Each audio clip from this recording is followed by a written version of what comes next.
Well, earlier we showed you the Smithsonian National Museum of African American History and Culture that is opening in Washington, D.C. today. And one of the pioneers whose achievements are highlighted in the museum is Charles Bush. And he was the first African American page of the U.S. Supreme Court and the first African American to graduate from the U.S. Air Force Academy.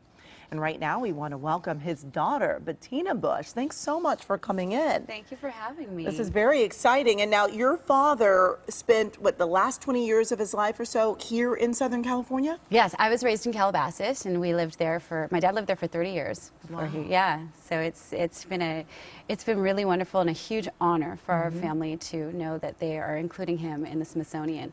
How exciting was it to hear the news that he was going to be part of this? My husband will tell you I screamed. I was so elated because I know that this is so important to him. You know, his legacy was, he died of cancer, and so he knew that he was passing, and his legacy was of the utmost importance to him, and we had a lot of conversations about it. He has a lot of grandkids, and he wanted to make sure that the things that he did lived on, and people understood and remembered why it was important. He was very much about building a bridge for the next generations, and he wanted to make sure that that bridge continued to be built by his family. And very exciting also that there is something special happening close to home here in Westlake Village for your father. Yes, during Black History Month this year, Cardin Conejo School in Westlake Village established the Charles V. Bush Library. And the importance of that library is that, you know, diversity was my dad's legacy. What he used to always say was diversity is a leadership issue. And what you really need to do is make sure that diversity initiatives come from the top and work their way down. And what better way to have a tribute to diversity than creating a library where kids can come in and read and learn about the people who came before them and all of the leadership that has occurred.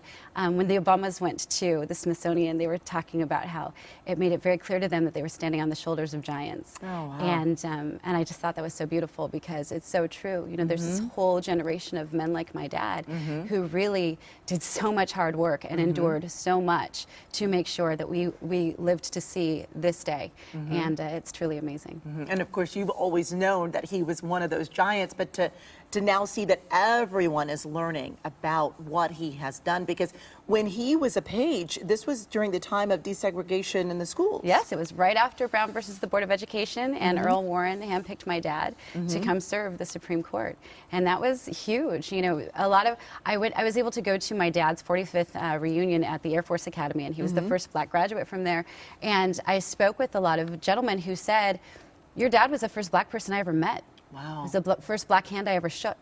Wow. And the significance of that, when you really digest that, is profound. And he really did have a long, distinguished military career. He did, yeah. He was beloved at the Air Force Academy. He's buried there, actually. Oh, wow. And they did a huge tribute to him.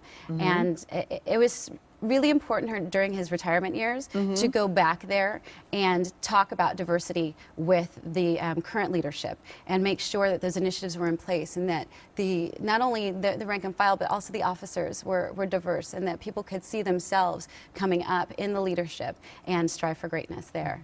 And after the military, your father still continued with a great career. Yes, he did. Yeah, he went into finance, and yeah, he had a wonderful career. And he was, you know, my dad was the dad that everybody kind of came to, and our house was the place where everybody kind of gathered. He was a very warm, very happy, very social person. You know, he really enjoyed people and hearing their stories and understanding where they came from.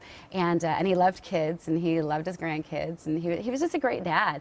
You know, so for me, it's amazing to see someone who was such a positive force in so many people's lives that I know be honored in this way, not only for his historic achievements, but just because he was a great person. Yeah. And do you have plans to go to the museum? I do. I can't wait. Yes. I'm very excited. Yes. Yeah, I think we're all excited. You know, it's one of those once in a lifetime things, and it truly is so special and such an honor. Yeah, certainly is. And it's nice to know that he's being honored on such a big level, and then right here at home for young kids. Yeah, it's important, you know, I think that when you look at the legacy that so many of these leaders have left, it all starts at home, and it all starts, within the family, and then it expands into the schools, and then to the local government. It's all like this big snowball effect, and it's really beautiful. And so to see, they're the smaller local tribute, and then this huge national level tribute, it's such a full circle feeling.